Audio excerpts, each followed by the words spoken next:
Actually involved in each one of these stories I told you about. Right. Right. The one comedian, and we've been sitting here doing this interview that you hold in very high regard is Dave Chappelle. Cole's an old nigga. Officially today, no, you with that phone. I did not know you Cole's man. And Wreck TV. Come on, man. I'm a historical figure. Each day comes with special news. But today, the ball of news is in Katt Williams' court. The American comedian and occasional actor spilled some arrows of words to the entertainment on the Club Shay Shay podcast 3 weeks ago towards his fellow black brothers. And of course, something as big as that will never go without being responded to. Dave Chappelle was equally as shocked as everyone, revealing why Katt Williams' life might be in danger with these new words in his most recent interview. I mean, why will Dave Chappelle respond with such heavy words? Is Katt's life truly in danger, or is it just metaphorical? If the industry will unalive Katt Williams, which way could it be? Is this just about Katt saying Dave Chappelle rejected $50 million? Or is it about something else? Well, ensure you watch this video until the end to find the relevant answers. All you comedian niggas have to admit I did it. And I don't know where Katt is, but that nigga is waiting for all of us. And Wreck TV. Katt is gonna kill us all. Previously on Club Shay Shay interview, Katt Williams went off to talk a little bit foul about Dave Chappelle, Tiffany Haddish, Cedric the Entertainer, Ludacris, Chris Tucker, Kevin Hart, and Mark Blackson, where he even claimed Blackson faked his accent through his shows. The interview went viral and generated over 55 million views for Club Shay Shay. And Dave Chappelle has chosen to comment on the talks in one of his shows. Although Dave Chappelle forbids phone entry during his shows, a user sneaked in one and recorded the veteran comedian saying, I don't know where Katt is, but that is waiting for all of us, and Katt is gonna kill us all. I love everybody, but I love Katt, and Williams is going on a lot of people, and that thing is wild. All right, I'm at war with the Illuminati too, but what part of the war is entering Cedric the Entertainer? I am going to diss the Illuminati, but I am going to stop with Cedric the Entertainer. I mean, Steve Harvey doesn't even do all these things you say again. Although Dave Chappelle revealed this in a comedic form, the world knows Chappelle says a lot through his jokes and shows, which is one of the reasons behind his no recording policy for attendees. Dave saying Katt will get them all killed is directly saying Katt is getting offensive towards key runners in the industry he should not have targeted. In all of these, Dave Chappelle showed his love for Katt Williams, mentioning that he would never want him off Earth for some of his words. See, Katt might not have thought about all of these, as it seems like Dave Chappelle is more concerned about the consequences of Katt's words than Katt is. But what could Katt have said about each of these artists and celebrities that could have warranted him putting his life on the line, as Dave emphasized? To an Illuminati thing, and it had to be one or the other of us, and decisions had to be made. So it was both of us, we were equal. One of us had to cut off all their hair and couldn't do the sideburn thing no more with the points. And the next person, they said, was going to get $200 million because they were gonna pay him $10 million a movie to do 20 movies. And that's how the conversation happened. One of those persons turned out to be Ludacris, and the other person turned out to be Katt Williams. Okay, I didn't get it. I'm not mad about it. How much money they give? 200? Sir, Fast and Furious is on what number right 10. now?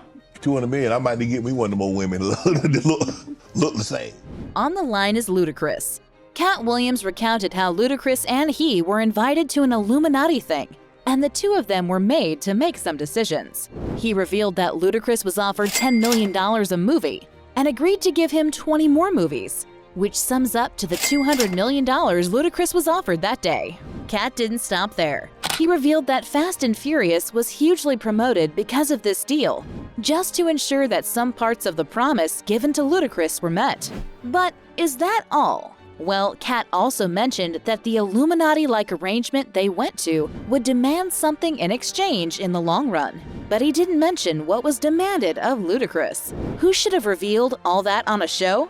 Will this not split the industry into fractions? Never been Illuminati, only a Ludanati, and I only left with bitches when coming from any party. However, Ludacris responded with a freestyle, saying he is always on his own, minding his business, and deserves the peace of someone not poking into his business. However, under this same Ludacris post, a user with username Virgo Sunshine responded saying, all of this in less than 24 hours shows Katt wasn't lying, while countless other users also supported Katt in the comment section. If what Katt Williams said is true, as he claimed, then he might indeed be in danger, especially with Ludacris also responding that he should rather face his business than try to correct him about misinformation or something close to that. He the principal, and he wear a suit, and then he gets this high top fade, making all black men think he got the best lineup in the business, and it's a man unit. Then you ask it, why you not a movie star? I didn't want to be a movie star. This the same Negro that hated on Bernie with this same thing. I didn't want to be a movie star. No, you couldn't be a movie star. There are 30,000 new scripts in Hollywood every year. Not one of them asks for a country bumpkin black dude. Katt also threw shades at Steve Harvey, claiming he stole Mark Curry's concepts while giving fake perceptions about himself. He accused Steve of selling a wrong narrative to the audience, just to get them to think he was the best man to be in front of them. Steve claimed that he doesn't want to be in a movie. But this is the same thing he fought over years ago, when in over 3,000 scripts that Hollywood released yearly, had none that requested for a country bumpkin black dude.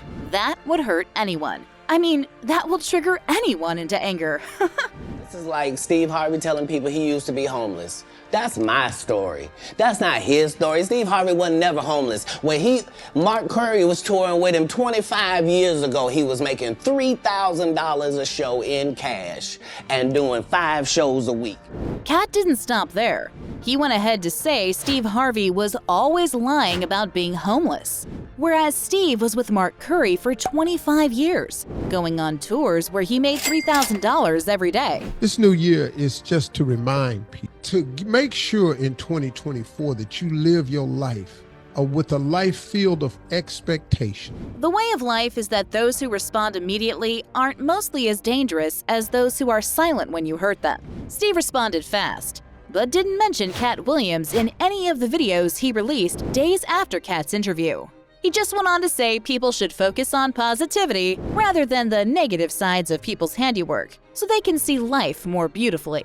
As you might have thought, is Steve trying to tell us to put aside what Katt said? Because the person that's telling you what they say is true is speaking eloquently.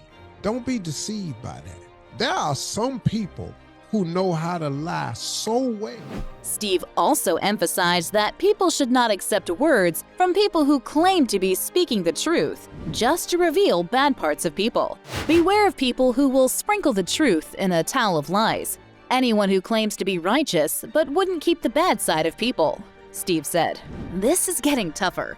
This pattern of responses is getting us somewhere, and it doesn't look like it's towards the right one for Katt Williams. Cedric the Entertainer also got a blow below the belt for reportedly stealing Katt's jokes for a commercial, while saying Mark Blackson typically fakes his accent. And even Dave Chappelle has been avoiding a lot of dramas in the industry just to keep himself safe. Blogs and they just, start just spewing off stuff that's not even factual, but I let the fodder just go out there until I'm ready to respond to your it. Your work speaks for itself. I am who I am. I stand on that, right? Absolutely. Sure. Of course, each of these individuals responded while in an interview with ET's Nichelle Turner on the 2024 Golden Race Awards red carpet. Cedric the Entertainer mentioned that he doesn't have to concern about some dudes spitting nonsense about him on some blogs or live channels just to mock him. On the other hand, Dave, on an unrecorded Monterey's show at the Hollywood Improv, hosted by comedian Davis DeRay on January 19th, days after Katt's interview, also said, "What part of the game is this? He ethered niggas. He didn't say anything about any of these white boys. None of these white boys function like that. Katt is one of the best painters in the game. So why are you drawing ugly pictures of us? Stop. Hurt people. But I am a hurt person that never hurt people. And he does it all the time. Now, the whole case, as experienced in Dave Chappelle's perspective, is not only about stepping on toes. It is more about stepping on the toes of your fellow black brothers and close associates. It is no news that some artists who trod this same path didn't live long enough to tell the story. And it is much better to keep the tone down rather than spill it all out. It's being run by accountants and lawyers, so I don't know if they'd know real music if they heard it. What they're looking for is acts that are going to make the most money for them. So you'll see all kinds of little gimmicks. A perfect example is Prince, the musician. After Prince revealed much about the industry, he said, "Listen, before they kill me," in one of his last interviews before eventually dying from an overdose, with the situation surrounding his death still being investigated, although rather passively. We all know what that means. With all of these people not responding as they should, we cannot be sure Katt's life is not in danger, as Dave Chappelle has mentioned indirectly in his responses to Katt's interview.